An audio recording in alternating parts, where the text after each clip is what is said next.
నమస్తే, welcome to special drive. ప్రపంచ ప్రఖ్యాతిగాంచిన తిరుమల వెంకటేశ్వర స్వామి దర్శనం కోసం దేశ విదేశాల నుంచి భక్తులు లక్షలాదిగా తరలివస్తూ ఉంటారు. స్వామి దర్శనం కావాలి అంటే నెలలకి ముందే టికెట్లు ఆన్లైన్లో తీసుకొని బుక్ చేసుకొని వెళ్ళాలి. ఎన్నో వ్యయ ప్రయాసాల కోర్చి భక్తులు స్వామివారిని దర్శించుకునేందుకు తిరుపతికి వెళ్తూ ఉంటారు. ఇక ఒక్కసారిగా స్వామి దర్శన భాగ్యం కలిగాక అన్ని కష్టాలను మర్చి తన్మయత్వంతో తిరిగి వారి గృహాలకు వెళ్తూ ఉంటారు. ఇలా నిత్యం భక్తులతో తిరుమల వీధులు రద్దీగా ఉంటాయి. ఎన్ని ఏర్పాట్లు చేసినప్పటికీ అప్పుడప్పుడు కొంతమంది భక్తులు అసౌకర్యానికి గురవుతూనే ఉంటారు. అలా స్వామి దర్శనం కలగలేదన్న బాధలో ఓ భక్తుడు ఏకంగా తిరుపతి దేవస్థానాన్ని పోలిన ఆలయాన్నే నిర్మించాలన్న కృత నిశ్చయంతో తిరుమల నుండి తిరిగి బయలుదేరాడు. ఆయనే 93 ఏళ్ల హరిముకుంద పాండా.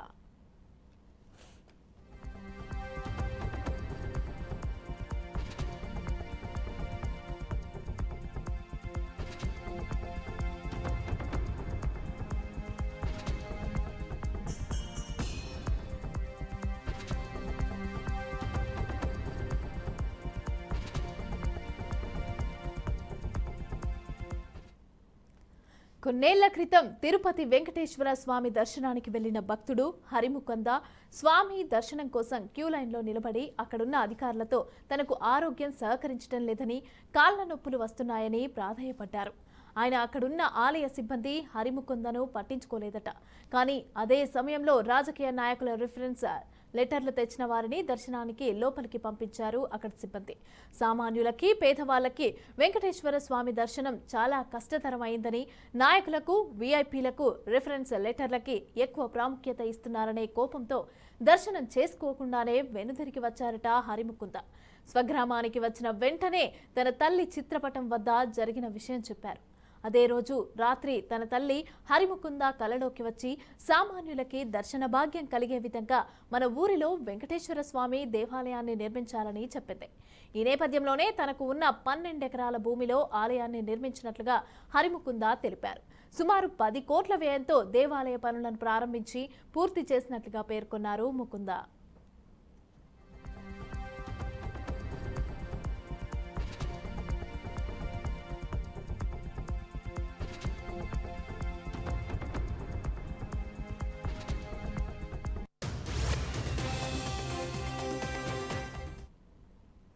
తిరుపతి ఆలయంలో ఉన్న విగ్రహం ఏ సైజులో ఉంటుందో, ఏ రూపంలో ఉంటుందో అదే విధంగా తయారు చేసి పెట్టినట్లుగా తెలిపారు. తెలుగు రాష్ట్రాలతో పాటు జైపూర్ నుంచి ఏకశిలా విగ్రహాలతో నిర్మించినట్లుగా తెలిపారు. ప్రత్యేక ఆకర్షణగా శిల్పకళ, వెంకటేశ్వర స్వామి పురాణాలు ఏర్పాటు చేశారు. ఎటువంటి చందాలు ఆశించకుండా తన సొంత డబ్బులతో దేవాలయ నిర్మాణం పూర్తి చేసినట్లుగా వెల్లడించారు హరిముకుంద. అయితే 93 ఏళ్ల వయసులో ట్రాక్టర్ నడుపుతూ ఆలయ పనులను పర్యవేక్షించడం భక్తులకు ఆశ్చర్యానికి గురిచేస్తోంది. అయితే ఇదంతా వెంకటేశ్వర స్వామి దీవెనలతోనే సాధ్యమవుతుందని అంటున్నారు భక్తుడు హరిముకుంద.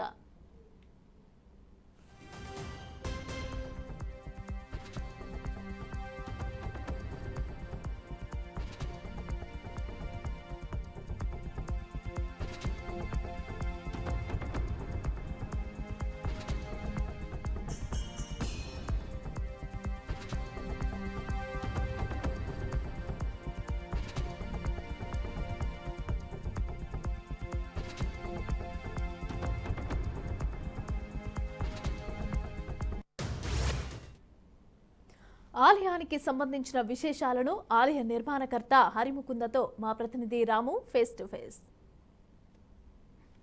తిరుమల తిరుపతి వెంకటేశ్వర స్వామి అంటే దేశ విదేశాల్లో ఎంతో ప్రాముఖ్యత సంతరించుకుంది. ఆ వెంకటేశ్వర స్వామిని దర్శనార్థం వెళ్ళాలంటే నెలల కొద్ది దర్శన టికెట్లు దొరికే పరిస్థితి లేదు. ముఖ్యంగా విఐపి దర్శనానికి వెళ్ళే వాళ్ళైతే మినిస్టర్ కానీ, ఎమ్మెల్యే కానీ రిఫరెన్స్ లెటర్ అయితే ఉండాలి. కానీ పేద బడుగు వర్గాల వారు వెళ్ళాలంటే గంటల కొద్ది లైన్లో ఉండే పరిస్థితి. అయితే ఇక్కడ నేను చూపించే దేవాలయము శ్రీ వెంకటేశ్వర స్వామి పోలి ఉన్న దేవాలయము.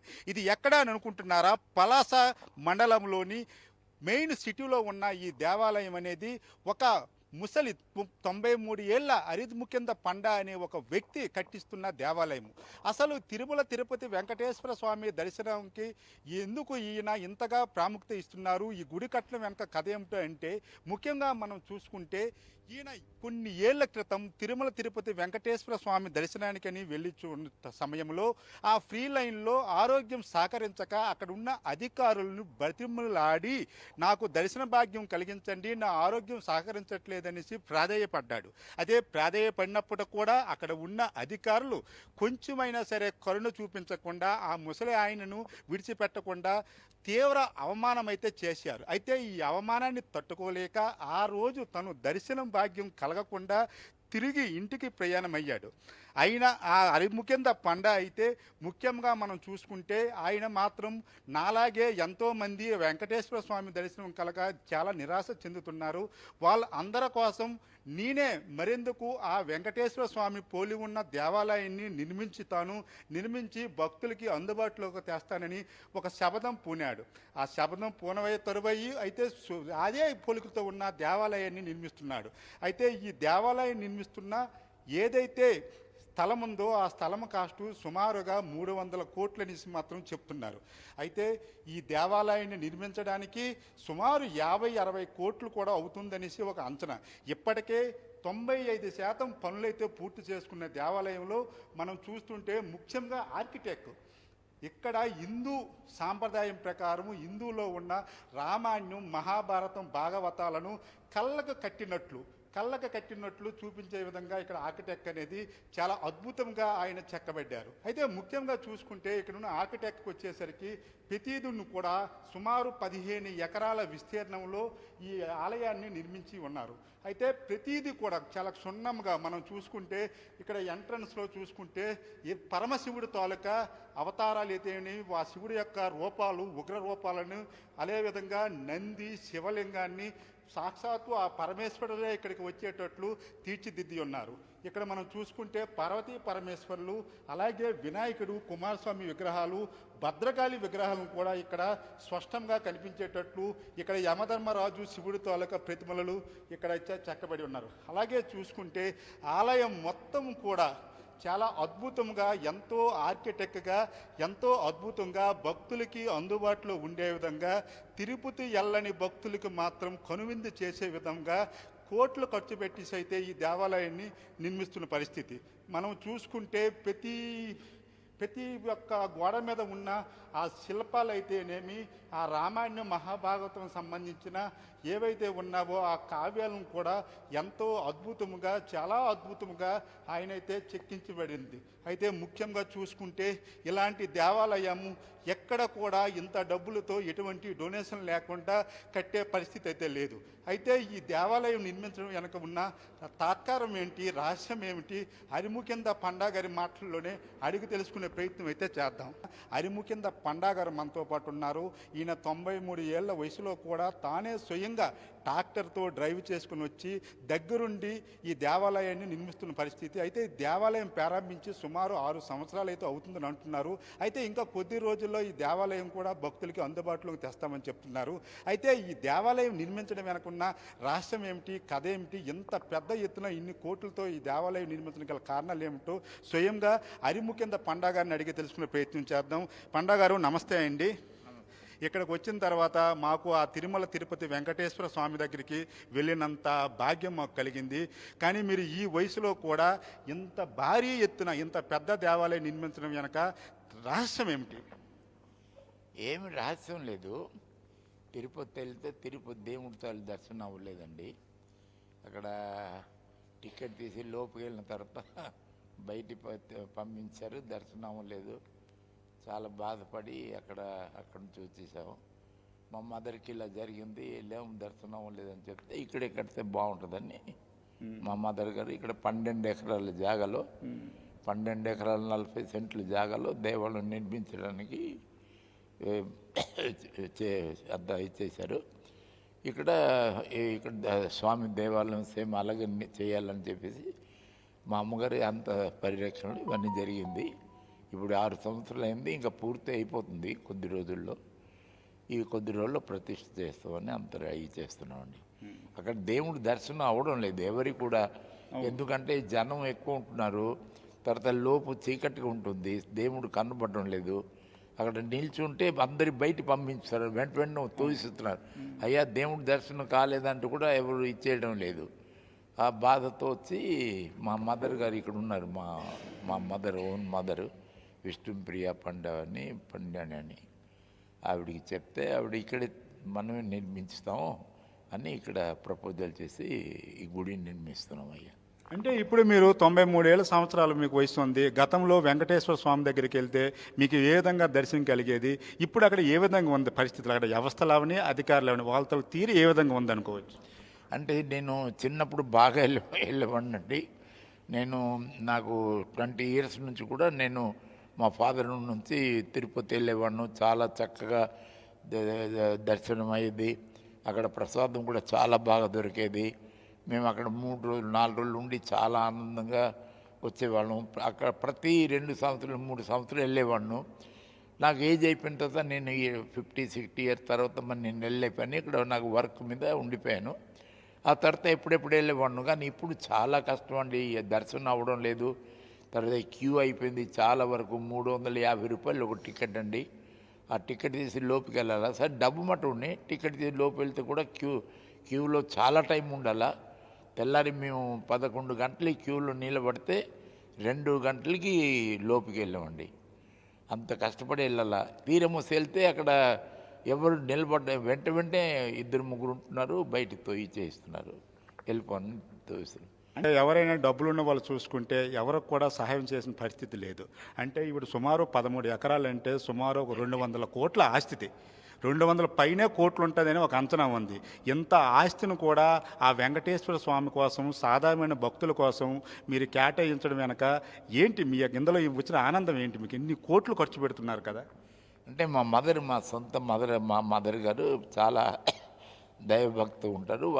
ఆవిడ చేస్తాం, మంచి గుడి కట్టిస్తాం అని చెప్తే నేను కూడా దానికి సరే అలాగే చేస్తూ ఉన్నాం. మేము 12 ఎకరాలు 40 సెంట్లు జాగా స్వామి పేరు రాసాము. మా సొంత డబ్బుతోనే మేము ఎవరిది ఒక పైసా తీసుకోలేదు.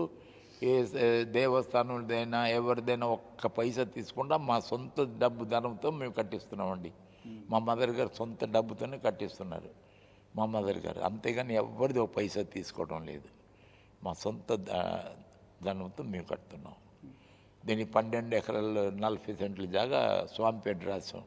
దానికి ఎవ్వరికి ఎటువంటి సంబంధం లేదు ఆ ప్లేస్ జాగాకి. అంటే ఒక విధంగా మనం చూసుకుంటే ఆ వెంకటేశ్వర స్వామి తాలూకా కరుణ, ఆయన ఆజ్ఞ అనుకోవచ్చా? అంటే మీరు ఈ వయసులో కూడా మేము ఇప్పుడు చూసాము, ట్రాక్టర్ నడుపుకొని మీరు వస్తున్నారు, స్వయంగా ఇక్కడ ఉన్న వర్కర్స్తో మీరు పనిచేస్తున్నారు, ఆ స్వామివారి కృపదని చేస్తున్నారు అనుకోవచ్చా? మొత్తం స్వామివారి కృప వల్లనేనండి. నాకు ఇంత వయసు అయిపోయింది, నేనేం చేయలేను. కానీ ఆ స్వామివారి దయ కరుణ వలన నేను ఇవన్నీ దగ్గరుండి చేస్తున్నాను. స్వామి దయ తప్ప ఇంకేం లేదు. ఆ స్వామి దయ వల్లనే మదరు నేను అందరూ బాగున్నాం. ఇప్పటికీ గుడి పూర్తి ఇంకొక 2-3 నెలల్లో మేము ప్రతిష్ఠ చేయాలని చూస్తున్నాం. ఇవంతా స్వామి కరుణ. అంటే జనరల్గా మనం చూసుకుంటే తండ్రులు సంపాదించిన ఆస్తుల కోసం పిల్లలు పాకులాట పడిన రోజులు ఇవి. కానీ మీరు ఇన్ని కోట్లు ఖర్చు పెడితే మీ పిల్లలు ఏమనట్లేదా? ఏమనలేదు, ఎవరు ఎట్లా అనలేదు. ఇంకా వేరే కార్యక్రమం కూడా అన్ని చేస్తున్నాం ఇక్కడ. ఎవరు కూడా ఈ డబ్బు ఎందుకు ఖర్చు పెడుతున్నారు, ఈ ఆస్తి అంత ఎందుకు ఇలా అనేది ఎవరు అడగరు. అంటే మనం చూసుకుంటే బయట కళ్యాణ మండపం ఒకటి కన్స్ట్రక్షన్ చేస్తున్నట్టుంది, అన్నసత్రం కన్స్ట్రక్ట్ చేస్తున్నట్టుంది. అంటే తిరుమల తిరుపతిలో ఏ విధంగా ఉందో ఆ విధంగా కనిపిస్తుంది. నిత్యం కూడా ఆ విధంగా ఇక్కడ పూజలు జరుగుతాయి అనుకోవచ్చా?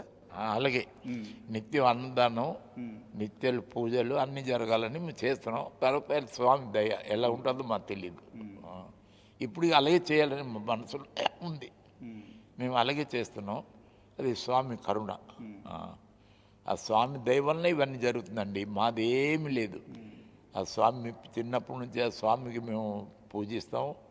మా మదర్ని ఇంకా వేరే వాళ్ళు పూజిస్తాం కనుక వాళ్ళ కరుణ వల్లనే మేము ఇవన్నీ చేస్తున్నాం. ఇప్పుడు మీరు చూసుకుంటే చాలా సింపుల్గా ఉన్నారు. మీరు వేసుకున్న బనీని సైతం కన్నాలు పడి ఉంది. అంటే చూడడానికి కడుపు పేదవాళ్ళలా కనిపిస్తున్నారు. కానీ ఇన్ని కోట్లు పెట్టి ఎంత దేవస్థానం నిర్మిస్తున్నారు. అంటే మీకు హిందూ ధర్మాన్ని, ఆ వెంకటేశ్వర స్వామి అన్నా మీకు భక్తి, అలాగని సామాన్యుల భక్తులైనా సరే మీకు ప్రేమ అభిమానం ఉన్నట్టు కనిపిస్తున్నవి అని అనుకోవచ్చా మనం? సామాన్యులైనా మాకు చాలా ప్రేమ చూస్తామండి. మేము చాలా బాగా ఇవన్నీ మాకు ఉండదు, డబ్బు ఇవన్నీ ఉండదు, బాగా చూస్తాం. ఎప్పట్లోగా ఈ దేవాలయం మనకి ప్రాణ ప్రతిష్ఠ అనేది ప్రజలకు అందుబాటులో ఎప్పట్లోగా రావచ్చు అనుకుంటారు? ఇంకో 2-3 నెలల్లో ఇది పూర్తి అవుతాయని అనుకుంటున్నామండి. అంటే మీరు చూస్తున్న కళ్ళంటి నీళ్ళు కూడా వస్తున్న పరిస్థితి అసలు ఏంటి ఇది? అంటే స్వామి కష్టపడి పని చేస్తున్నాం అంతే. ఇక్కడ మంచి కార్యక్రమాన్ని చేయిస్తారు స్వామి, అది అంతే. చూశారు కదా హరిముకంద పండా గారు కొన్ని కోట్లు ఖర్చు పెట్టి, అంటే తనకు తిరుమల తిరుపతి వెంకటేశ్వర స్వామి దర్శనం జరగలేదని, అంటే తనలాగే ఎంతోమంది దర్శన భాగ్యం జరగట్లేదని, ఒకవేళ దర్శనం జరిగినా సరే ఎంతో దూరం నుంచి ఆ వెంకటేశ్వర స్వామిని చూస్తున్నారనేసి ఇవన్నిటికీ చెలించిపోయి తన సొంత భూమిని, అంటే సుమారు 200 కోట్ల పైనే ఉంటుంది ఈ ఆస్తి విలువ, అందులో సుమారు 60-70 కోట్లు పెట్టి మహా అద్భుతంగా దేవాలయం నిర్మిస్తున్నారు. అసలు మనం చెప్పుకుంటే కలియుగంలో సాక్షాత్తు ఆ వెంకటేశ్వర స్వామి ఈయన్ని ఇక్కడ పంపించి ఈ కార్యాచరణ చేస్తారా అని అనిపించేలాగా ఉంది. ఏదైనప్పటికీ కూడా ఇలాంటి భక్తులు అనేది, ఇలాంటి మనుషులు అనేది మనకి అరుదుగా దొరుకుతున్న పరిస్థితి. కానీ హిందూ ధర్మం మీద ఉన్న ప్రేమ, ఆ వెంకటేశ్వర స్వామి మీద ఉన్న భక్తి తనకి ఇంతవరకు కూడా నడిపిస్తుందని చెప్తున్నారు. ఈ 93 ఏళ్ల వయసులో కూడా ఎవరి సహాయ సహకారాలు తీసుకోకుండా, ఎటువంటి డొనేషన్లు తీసుకోకుండా ఈ గుడిని అయితే పూర్తి చేశారు. ఆల్మోస్ట్ అంతా కూడా పూర్తి అయిపోయింది. మరొక 1-2 నెలల్లో కూడా భక్తులకి అందుబాటులోకి తెస్తారని చెప్తున్నారు హరిముకంద పండా గారు. Over to studio.